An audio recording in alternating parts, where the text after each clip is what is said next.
retribution. Oh yeah, we want retribution. Oh yeah, we want retribution. Welcome on in, ladies and gentlemen, boys and girls, to Settling the Kingdom here in week 3. Of course, you guys, thank you so much for checking us out and joining on in. Please like and subscribe. We'd appreciate that very, very much. We'll be here all year long for Chiefs sensitive content. Yeah. So, first and foremost, Tanner, Chiefs now obviously 2-0. Colts are 0-2, looking pretty ugly at the moment. Really rough. We saw Matt Ryan last week with the Colts throw a Matt Castle-ish picks interception on a screen pass. So he's throwing a screen pass to Jonathan Taylor. It was very reminiscent of back in the day when Castle threw an interception on a screen pass that was meant for Dexter McCluster. And I'll never forget that. It'll never leave my mind. But Matt Ryan is now at that level of his career. And so with that said, you guys, That's rough. Obviously, it's like one of those deals. It's like, is it something we should be concerned about? Is it just something we should just, completely just walk into this game assuming it's an easy victory? I mean, we are facing the number one running back in the entire NFL. Yeah. So let's not forget about that. So, granted, we have Chanel and Bolton down there like to hit, but that still leaves us I don't know. I'm not walking in this game by any means. I'm expecting hopefully a blowout, but I'm also not expecting us to run the game like we did the Cardinals right away. This is also a team that's going to get some healthy players back, right? So going to the injury report, what did you have? Yeah, so coming back obviously this week, I mean, we have our main guys that are out for the moment. Mike Dana right now did not practice. Butker still looks like he's going to miss another game. But Trey Smith is a full participant. Wendell Brown was a full participant. Marquez Valdez-Scantling, Juju, Justin Watson, they're all the receivers, full participants in practice throughout this week. So that's the good news. Bad news is it looks like we have a limited Mecole Hardman with a heel issue right now. So we'll see if he gets a go or not. But a guy that can't afford it either. He can't afford it, but the Chiefs can work around it and make things happen one way or another to get it going. But otherwise, everything looks fine. It's just some receiver issues there, obviously, coming across the board at the moment. But looking at this game as the Colts, I think that the Chiefs should be walking in this game confidently, but Correct. not overconfidently to where we're looking into week 4, which is going to be against the Tampa Bay Buccaneers. The Chiefs need to be focused on football. This game at its moment, getting to 3-0, and then from there, worrying about the Buccaneers in week 4. That's what I'm mainly focused on, is not looking at the Colts and going that they're 0-2. Matt Ryan has sucked. They also missed a lot of key players the last couple of weeks. Whatever, And, of course, I think Michael Pittman Jr. for the Colts side of things will be back this week. He's currently limited with the quad injury, but I think he'll be back. I'm sure they're going to find a way to get him on the field. Frank Reich said it was only like a one-game kind of injury, so he should be back into play. Yeah, and otherwise, DeForest Buckner and Yannick Ngakoue, of course, for the Colts as well. Both those guys are both limited, so it's going to be a questionable situation of whether they got in the field or not, and probably on a snap count, so depending on the severity of the injuries. And then we talked before the show here, but you said Shaq Leonard was full participant? Yeah, Shaq Leonard's back this week, so we will be seeing debut your NFL leading tackler back once again on the field. So you could see him flying around, and he's been known for that for the past few years. So hey, he could cause some havoc when he's on the field. Let's keep in mind, Shaquille Leonard. We're talking about Darius Leonard, right? So. Darius? Darius Leonard. I feel so confused now with all the name changes. He changed his name, so not to confuse you guys out there listening, but it's the same person, just to change his name from Darius to Shaquille. So, hey, whatever floats your boat, man. Whatever you're into, whatever fetish you have, go for it, man. Whatever's going to make you a happier person is what we were here on all about. So, with that said, we saw an awesome game last week against the Chargers. Chiefs-Chargers game was just a hell of a battle. And Jalen Watson ended up making the play of the game, and really the play of a 7th-round rookie's career. I mean, I've talked this guy up since before the draft, and he came out with that pick 6, and I'm like, that's my guy. That's the guy I've been talking about. Well, what's amazing about Jalen Watson is that he's really overtaken Joshua Williams, who was taken 3 rounds earlier. And yet we expected Williams to maybe be the guy that would come in obviously right away and make more of an impact. But no, Watson's actually starting been great with the ones, getting a lot of playing time, and he's been beat here and there every once in a while, but he looks to play the part. He looks like he's going to be a great addition to this roster long term, not just a lucky 7th rounder. Yeah, no, not just like his 7th rounder at all. This guy has, what do we want to say, the Marcus Cooper talent from 4 or 5 years ago. Fair enough. Cooper, though, did kind of fade. He did fade out afterwards. So let's hope he's more sustainable. I'm hoping I think maybe what we're hoping for is like more along the lines of the Brandon Carr, who can have some longevity to his career. And Carr was not always perfect by any means, but I mean, Carr made himself an awesome 11-year career in the NFL. He did, and him many and Brandon, teams, many opportunities. Him and Brandon Flowers together were a great tandem, and that was a fun tandem to watch for a few years here in Kansas City. So I think that Watson could play that role and really just develop himself, and he's an interesting guy to watch play out. It's great for him too, Jalen Watson, to come into play, because now he has the opportunity to get reps with more of the starters feel, because Trent McDuffie be going out with his IR injury for the next, I guess, 3 more weeks now going to play. Gives him the opportunity to really develop, really to get his footing in. And he took advantage of a weakness in the Chargers hurry up offense going to play. Gerald Everett, we all know, was really he was trying to pull himself out of the game. Chargers wanted to hurry up, and it was, in the end, I'm not putting this on Everett. I'm not putting this on Herbert. I'm putting that on the coaches, the coaching staff. And once again, the Chargers coaching staff makes a big error into play that ends up losing it to the Chiefs. Yeah, but think about the confidence it's going to build for such Watson. A boost, man. Now, obviously, getting a lot of playing time with the Chiefs' first-string defense. Yes. And you just got drafted, and here you are thrown into this situation, and your confidence and experience from these situations is going to be exponential down the road of your career, and saying, hey, from day one, I was able to do this. Now, he is a little overaged. Yes. Guy's 24 years old. So I want to make that a point. And it's not a bad thing for the Chiefs, because in the Chiefs situation, it's like, hey, we're trying to find guys that can help us win right now. I mean, who cares? Right now, we're trying to win right now. So yeah, focused on that. But his experience in this situation now is going to carry over for the rest of the season, and then in the next season too. So just something to think about as time rolls on here. But something we do need to bring up here today, obviously, is that the Chiefs will be without Willie Gay Jr. for a few weeks. Looks like a 4-week suspension, so he will not be back until, I believe, it is the Buffalo Bills game coming up on week 7 is when we'll see him next. I thought it was the 49ers game. I could be wrong on that. It was 4 weeks, so we got the Colts. He's going to be out. The Bucks, he'll be out. The Raiders and the Bills. So he'll be back. Bills the 49ers. Would be the 4th. Okay. So the Bills would be the 4th game. All right. So the 49ers game before our week. Here's the plan for the Chiefs linebacker situation. Obviously, Nick Bolton's going to be controlling the field. That's his sanctuary right now and running that whole thing. But I think we're going to be seeing plenty of Darius Harris on the field. Yeah. But more than anything, we're going to be seeing Leo Chenal out there now as probably getting a full-time linebacker look, at least, until he starts to fail in coverage. If he does, that's been the concern all along throughout training camp, is that maybe he's not meant to be a coverage linebacker. I think that's a skill that can be rounded and taught and developed as time goes on. Look what we saw with Nick Bolton from a year ago on coverage alone. I feel like he's already improved the first 2 games coming to play. Like I just see a different coverage style from Nick Bolton alone. So yeah, like the first year, you might have to figure life out from it, but it's a skill, like you said, that you can learn and you can work to develop.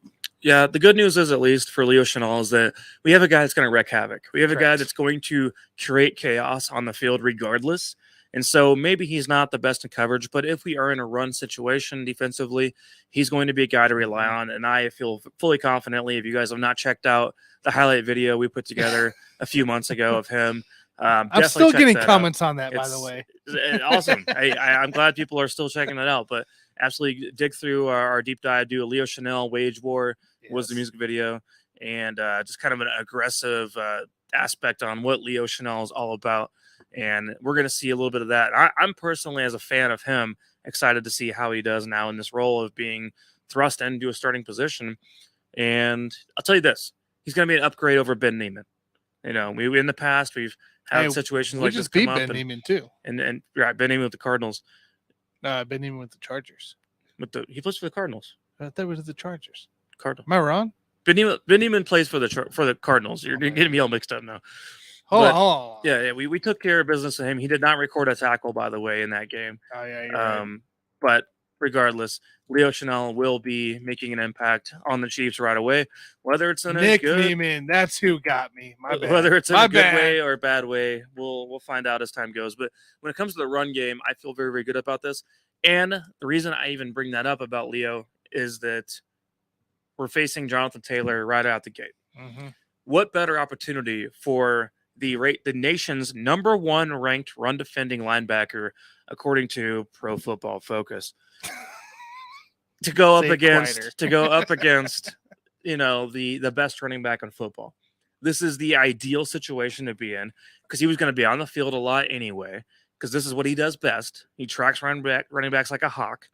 So to me, I think this is an ideal situation for him to be thrust into a starting role in this situation. Willie Gay, we'll see you in a few weeks, but otherwise, I think we'll be in good hands for the meantime. Yeah, and I can't remember what channel or what show I was watching, but they were breaking down Chenal's play against the Chargers and how he was forcing the running back to move in a certain direction, and he was in the loop to make some of those tackles, right, almost like just barely coming into play with his fingertips, but like he was enough downhill breaking blocks enough to force a running back to move in certain directions. So if you have a combo of Chenal and Bolton's who already does that. Chenal, who is already starting to prove that through 2 weeks here, that they can get down and dirty and get through the blocks to either force their running back towards the tackle or get them. Like that's already confidence by itself. Well, yeah, part of the deal with linebackers, guys, out there is gap assignment. And Leo Chenal does a good job of just reading his gap assignment, knowing where to fill, and changing that running back's change of direction and not allowing him to fill in to a certain gap is what allows other guys to make plays too. So if you can wreak havoc in the A gap, well, then obviously it's going to be outside. At that point, your DNs can have more of an opportunity to make a play on the ball. Yeah. And so on. So, I mean, he does a good job of just making an impact, filling in gaps, and then forcing a running back to bounce. And JT is the best of them all. I mean, he probably will get the best of Leo Chenal in a lot of ways in this game. At the same time, I could see Leo making an impact and really being a huge part of what makes this a successful day on the defense for the Chiefs. So it's going to be a battle of two of the greats of what they do best. With that case, like you saw week 2, that Jonathan Taylor was a non-factor going in this Jacksonville game. A Jacksonville defense that's young and somewhat similar to the Chiefs defense. Like, are you expecting kind of the same thing where we kind of stop Taylor for the most part? No, because a lot of it comes down to game script. And what I mean by that is that you're going to run into situations like Jacksonville did where they got up pretty early on the Colts. And they got themselves in a situation, the Colts did, where they couldn't just sit there and, keep handing off to Jonathan Taylor and expecting him to carry the load. Matt Ryan ended up getting quite a handful of pass attempts that he probably didn't deserve. Because he's looking awful. Matt Ryan looks awful right now. And his best bet, honestly, to me, is Michael Pittman getting open on the back end of things. But Jonathan Taylor, their best bet to win the game is ball control. Ball control is the best bet. Keep the ball out of Patrick Mahomes' hands is your best way to win against the Chiefs. And I don't know if they can do that or not. I don't think that they will do that by any means. But I think their biggest threat, which is an injured threat, is Michael Pittman Jr. Yep. He was a red zone phenom. So that's the main guy to watch out for as far as the Chiefs are looking at things, I think, defensively. Yeah, and this Colts team as well, guys. Week 1, if you remember, they came back from 20 down from the Texans to end up tying for whatever it's worth. But Michael Pittman was a huge piece of that comeback going into play, and they didn't have him at all last week. And then the next guy down, you thought that would step up and have the opportunity on that Colts wide receiving range. Was it Philip Dorsett? It's not Philip Dorsett. It's, you remember I'm thinking of? Yeah. I'm trying to think about the receiver you're talking about here. down at the Brissett, bottom. you're thinking of, gosh, who was that one? Yeah, he's always injured all the time. So Every year. That's why you don't think about it. But Paris Campbell. yeah, So same player. As So Fulton Paris said, Campbell, basically. you expected him to have an opportunity to come into play. He's a quick receiver when he's healthy. He was actually one of the top ones going through 3 weeks last year, and he had a big old fat 0 going into play. So I mean, Matt Ryan out here is struggling on his weapons. If Pittman's out, granted, I don't think he will be this game. It's a whole difference maker for Matt Ryan. Yeah, and they're in big trouble. If they fall 0-3, then the Colts season's over with. Well, I don't think it's necessarily over with. So Johnny Cruz and I from Let's Talk Sports, we talked Tuesday night a little about some stuff about that, and their schedule's still favorable enough that they can pull out this division win. But I think it's going to be after the Chiefs game when stuff comes alive. Their schedule gets a lot easier after the Chiefs game. They're going to have problems until they have sustainable quarterbacks. Starting 0-3 is tough to begin with for a team. Yeah, absolutely. Anyways, you guys, as far as the Chiefs side of things go offensively, I'm hoping this week we see more of Sky Moore. I'd like to see him on the field more. We have all these little nagging injuries right now in the injury report with receivers, with Marquez, Juju, and Amico Hardman. This is the perfect opportunity for Sky Moore to get some playing time with the ones, and I would love to see him on the field a little bit more this week and really shine out against a defense that's pretty suspect at the moment. And I like a lot of what we are able to do against this situation. Oh, yeah. You could see more from your guys, see what they're capable of, and see who's going to stand out and separate themselves from the other offensively. Because we already know what we have in Mahomes, obviously. We already know what we have in Kelsey.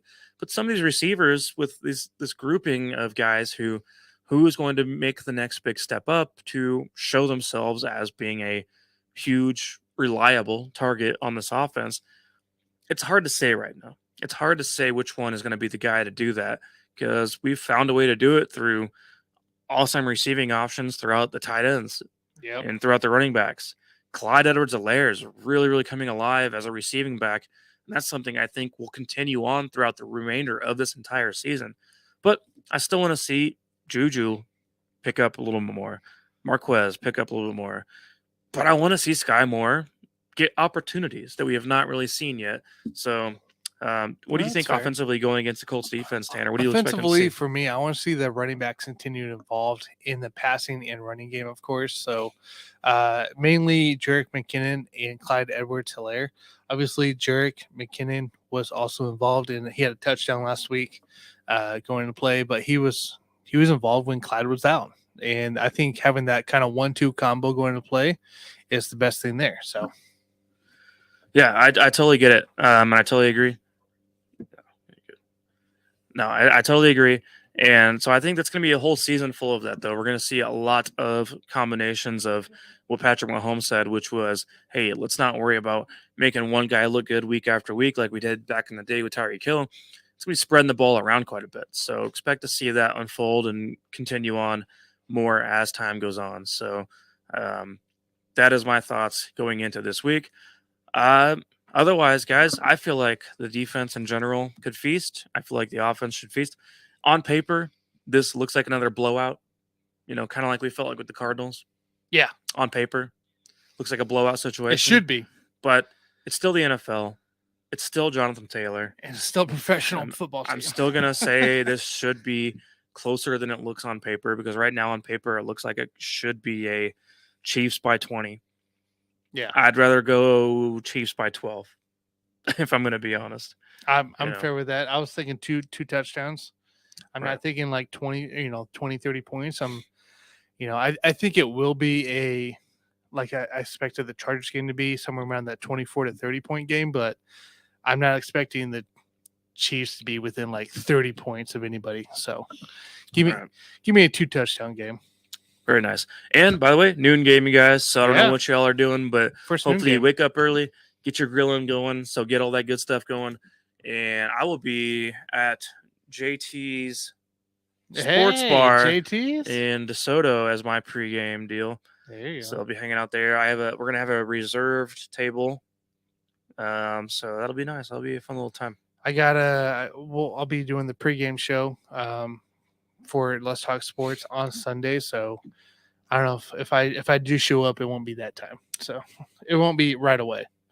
Well, hey, JT's is well open, and I'm sure it's going to be a good experience. So I'm looking forward to checking it out for a Chiefs game. And yeah, good food and good beers too.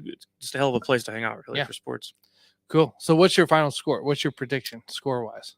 Score-wise, Chiefs. I have the Chiefs looking at 31 to Colts 14 in this game. That's what I'll go with. Gotcha. I got 30-17. Weird score. Okay. So, yeah, that sounds fair enough to me. So, yeah, guys, let us know down below in the comments, wherever. Tell us what you think is going to happen here in this game. And the Chiefs go 3-0. That'd be a heck of a start. Going in the right path. I know Patrick Mahomes was wanting an undefeated season like 2 years ago. Yeah, that's right. Hey, 3-0. It gets you on the way there, I guess. But we'll see if they play out that way. Awesome, guys. Make sure you like, subscribe, follow, guys. This is our exclusive Chiefs channel. Make sure to check out the Sports with Food channel here. We got more national talk, more different sports going to play, and Let's Talk Sports, of course, as well. So, all right. We will see y'all after the game. Go Chiefs!